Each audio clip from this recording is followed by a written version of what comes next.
Hello everybody and welcome to this month's Mobility Roundtable. So just by way of introductions, I'm Matt Blackwell and I'm a solutions engineer with Wejo, and I'm also joined by Andy Pickering. Andy.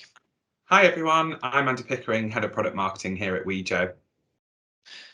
So for those of you who have looked at previous renditions of our monthly Mobility Roundtable, we're going to be talking today about connected vehicle data and actually the benefits and the opportunities for various stakeholder groups.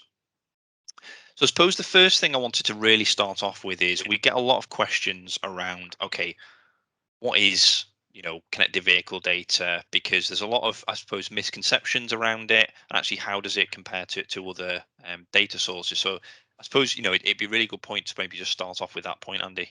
Yeah, of course, it's a good question. It's one that we get a lot. So let's try and put it in its simplest terms. So connected cars are part of the Internet of Things. And the Internet of Things refers to everyday items like your mobile phone, household devices, and cars that are connected to the Internet.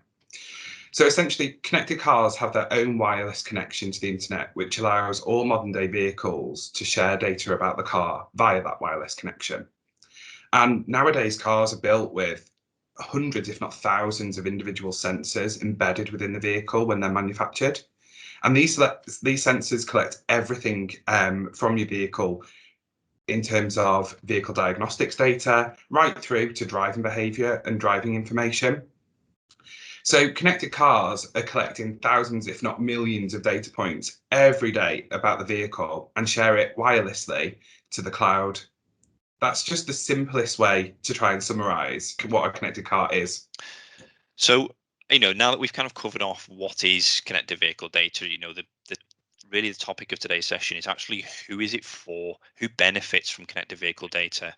Now, this is pretty much a non-exhaustive list in terms of the end customers that we have as a business. But I think in particular, what we'd like to focus on today is both the public and the private sector companies, but also as a driver, how can I benefit? Because we don't forget the driver by any means, but we always focus on businesses as being consumers of the data. When in actual fact, the big benefit for a lot of people is the actual driver, the person that's doing that commute day in, day out, or maybe not so much now with COVID, but they are a big, not necessarily a direct consumer of our data, but they have a vested interest in it. So Andy, I don't know if we want to maybe touch on the driver piece. Yeah, of course. So, as you say, Matt, there are loads of different stakeholder groups that can benefit from connected vehicle data. And one of the key beneficiaries of connected vehicle data is everyday drivers like you and I. And there's a couple of different ways that drivers benefit. And this isn't an exhaustive list, this is just a few examples. So, let's talk about safety and road safety as one of the primary benefits. The integration of connected vehicle data into intelligent transportation systems is already empowering traffic management organisations, government, civil engineering firms to improve road safety. And they do this by understanding where and how potentially risky driver behaviours occur on the road network. And this is helping them then to improve what and how our roads and infrastructure are built. And that's happening across the world.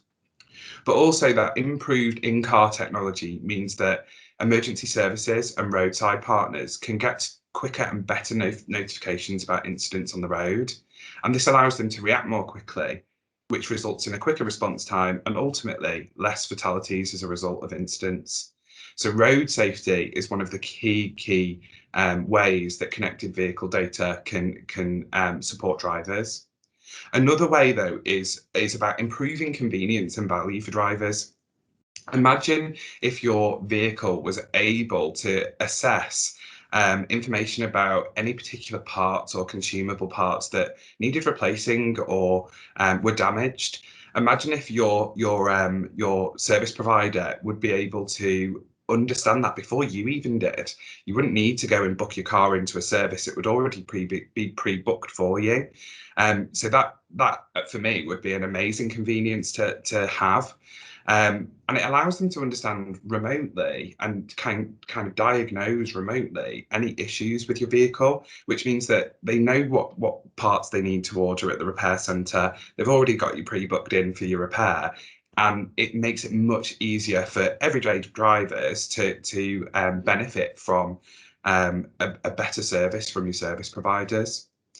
But not only that, real-time geolocation-based services really do help make sure that drivers have continuously updated maps, and that helps them in terms of dynamic route planning, so making sure that they're getting to their end destination on time, helping them to avoid traffic, and giving them instant notifications of accidents. Again, imagine driving down the road and knowing that there was an accident ahead of you. You could change your route based just on that information. And all of that results in reduced congestion and therefore improving pollution levels as well. And again, think from a convenience and value perspective. Imagine where you didn't have to drive around for miles and hours looking for a parking spot, or where is the most convenient and next petrol or gas station, or even an EV charging station. Imagine that your vehicle could help you understand that and help you arrive to those destinations on time. And then finally, from a convenience and value perspective, based upon the combination of connected car data with other personal data sets, the connected vehicle almost becomes a payment gateway. So again, imagine a world where you wouldn't have to pay for your toll anymore. It was automatically taken through your car. Imagine a world where you just went and fueled and drove away without paying. Your car could do all of that for you. And these are all of the benefits that connected vehicle data represents. And then finally, and again, this isn't the full list of things, but one of the big areas that drivers can benefit is from cost saving. So by monitoring and enhancing the monitoring of key service items, it can increase the time between service visits, which ultimately means that there's more money left in the driver's pocket. You could see a reduction in fuel costs resulting from reduced journey time, so not spending that time sat in congestion. Improved navigation systems means that you could actually see better fuel economy, and help kind of reduce insurance premiums. So insurance is a huge beneficiary of connected vehicle data as well. But from a driver's perspective, by understanding your driving behaviour, insurers are going to be able to improve better propositions, better risk profiling, and ultimately that could result in saved money for drivers as well.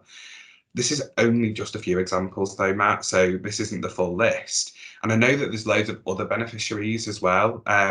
Would you be able to kind of just cover off who some of the public and private sector organisations are and how they would benefit from connected car data?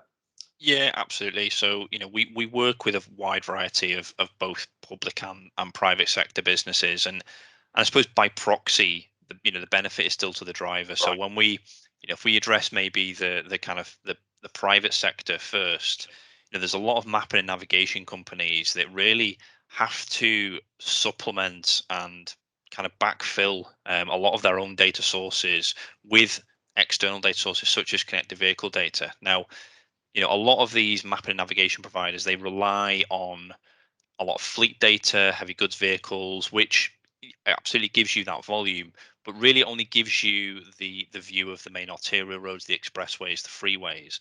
Now, because of the fact that 96, 97% of our data set is from commuters, it gives you that typical commuter behavior where it's not just constantly A to B, A to B, occasionally A to C. It gives you that proper view of actually how are people behaving. Now, the thing is, we actually saw a drop in a lot of our volumes during the peak period of COVID, purely because people weren't driving. Now, that same drop wasn't seen with a lot of the fleet management providers, simply because fleets continue to deliver.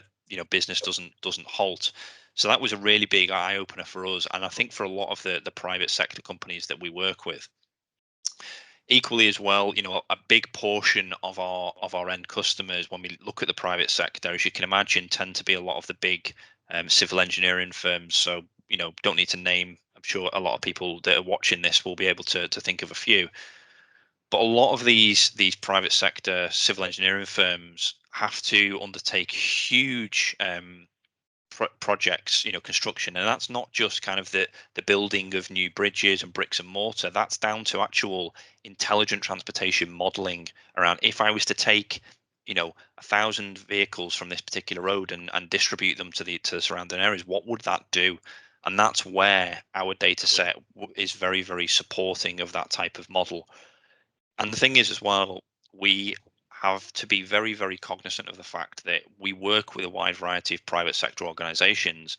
Now, we've quickly recognized that not everybody has the infrastructure, the capability, the skill set to deal with the best part of 60 terabytes worth of data a month. So we've had to pivot as a business and become a very kind of product-led business to cater to not only those organizations who have a data science complement or a data analyst complement, but also those who simply want some sort of a UI, or they want the answers quickly. So in terms of those private sectors, we work with the really, really regional, localized businesses, right up to the civil engineering firms who cover pretty much the entire country. Now, when we then start to look at the public side of things, in particular with the US, because at the moment the majority of our data is centered around the US. The public sector organizations that we typically tend to work with are not just the major departments of transport, but also the localized, regionalized areas as well. Smaller cities. Now the thing is, traffic is just as much a problem at that small regional city level as it is at the entire state or county level. So a lot of these cities again are relying on a lot of actually quite expensive infrastructure. If you think about even kind of toll gantries and roadside units, they're extremely expensive to manufacture and maintain. And for a small city who potentially have been impacted by COVID in terms of budget, we've seen it, then it's just not viable anymore to go out and implement these huge undertakings. So we are very much working at the regionalized level, being able to look at, okay, small sleepy suburb in California, we have that coverage and we have that view of, okay, what is that typical commute looking like? Where are the congestion? Where are the pain points? Some of the large kind of enterprise partners that we work with, how are they currently using our data map? Can you just give us a bit of a couple of examples of how those public and private sector companies use connected vehicle data today? Yeah, I mean, the first thing that springs to mind is if you think about a project that's typically undertaken, you have to establish a control during that period. So let's take a really good example of I'm building a new bridge, and I need to understand what is the typical congestion levels, the typical average speeds that have been observed over that time. What have they looked like over the last few months? Now, the fact that we have historic data that spans back to, well, actually as far as March 18 with some of our data, we can establish that control. And the thing is as well, we speak to a lot of businesses who are basing models for the next 5 years out on data that's been collected for the last 6 months. Now, as I've already mentioned, that is not a typical view of commuters when the world returns to normality, and people start to return to the workplace. All of a sudden, those congestion levels, that they're not accurate for what they've been for the last 6 months. So the fact that we span pre-COVID, we've seen a lot of public and private sector actually leveraging that historic data as well. Now, obviously, historic data is great, but for a lot of, for example, traffic management centers, they have a real need for kind of up to the minute view of what's actually happening in my city, because I have to manage it dynamically. So I think we've mentioned this in previous sessions, but the fact that we can actually feed the data from the vehicle through our platform and to the end user in under 60 seconds, but in reality, most of the data is reaching our partners in under 32 seconds. For a traffic management center, it means that I can more effectively manage that traffic. And I think as a final point, I've touched on it already, but we do a lot of work with a lot of research institutes and universities. And the reason that we really do leverage a lot of these organizations is the fact, first and foremost, a lot of these students are straight out of, they've just done a PhD in SQL or Python, and they are very, very well versed with big data. But also as well, a lot of the universities have trusted relationships with the departments of transport, with a lot of the cities, where they are a trusted name. So I will shamelessly name drop, the work that we've done with Purdue University. It really has been such a worthwhile and valuable relationship for us to be able to work with them, because Purdue University have that real world knowledge of the pain points around Indiana. Where are their incidents occurring? Where is there potential for large amounts of congestion? And it is very much that kind of triparty view of the Wejo data powered by the Purdue analytics capabilities, and the fact that INDOT know, okay, we need to address congestion issues and safety issues within the state. So they're probably, again, not an exhaustive list, but probably just a few examples of how we typically work with public and private sector and those applications and use cases.